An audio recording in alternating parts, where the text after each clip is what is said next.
یہ ٹرانسپلانٹیشن کروانا جائز ہے، یعنی اپنے سر کے پچھلے حصے کے بال اپنے ہی سر کے اگلے حصے پہ لگوانا؟ تو ٹرانسپلانٹ کرتے ہیں، بال جو ہے وہ مصنوعی کسی کے سر کے بال اڑ جائیں، گر جائیں، تو اب اپنے ہی سر کے جو موجود بال ہیں انہی میں سے لے کر دوسرے حصے پہ لگائے جاتے ہیں. یہ دوسرے جانداروں کے، جانوروں کے بھی غالباً بال لگتے ہیں، یا کسی اور انسان کے بال لگا دیے جاتے ہیں.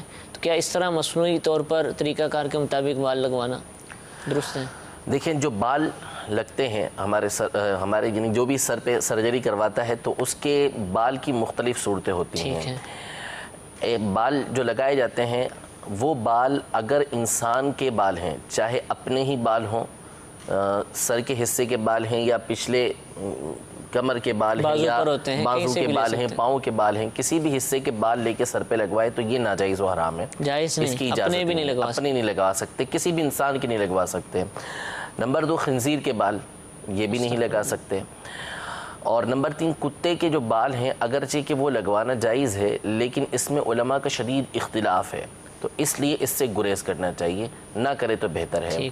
باقی رہا آرٹیفیشل بال ہے، یہ کسی اور جانور کے بال ہیں، خرگوش کے بال ہو گئے، کسی اور کے بال ہو گئے، وہ اگر کوئی شخص اپنے سر پہ سرجری کر کے لگوا لیتا ہے تو وہ جائز ہے، اس کے لگوانے میں حرج نہیں. اپنے کیوں نہیں لگوا سکتا؟ کتے کے لگا سکتا ہے، چلیں اختلاف ہے، یا جانوروں کے لگوا سکتا ہے. آرٹیفیشل جو بنے ہوتے ہیں وہ لگوا سکتا ہے، اپنے نہیں لگوا سکتا. حالانکہ اسی کے سر پہ لگنے اسی کے بال. انسانی اعضاء ہیں ان سے انتفاع یعنی فائدہ حاصل کرنا منع ہوتا ہے. لیکن بعض چیزیں ہوتی ہیں کہ بعض چیزیں اپنی عزت اور عظمت کی وجہ سے حرام ہوتی ہیں. صحیح. اب جیسے مثال کے طور پر خنزیر کا گوشت کھانا حرام ہے، تو یہ خنزیر کے نجس ہونے کی وجہ سے حرام ہے. اب کوئی کہے کہ یار انسان تو سب سے اعلیٰ اور رفع چیز ہے، اس کا گوشت تو سب سے اعلیٰ ہوگا، اس کو کیوں حرام قرار دے دیا؟ ٹھیک ہے. یعنی آپ بکرے کا گوشت کھا سکتے ہیں، گائے کا گوشت کھا سکتے ہیں، اونٹ کا گوشت کھا سکتے ہیں، انسان کا گوشت کیوں نہیں کھایا جا سکتا؟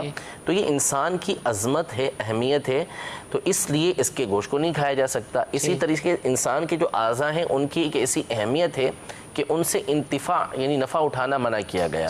اس کی عزت و کرامت کی وجہ سے اس بات کا حکم ہوا کہ آپ اس کے اعضاء سے فائدہ نہیں اٹھا سکتے.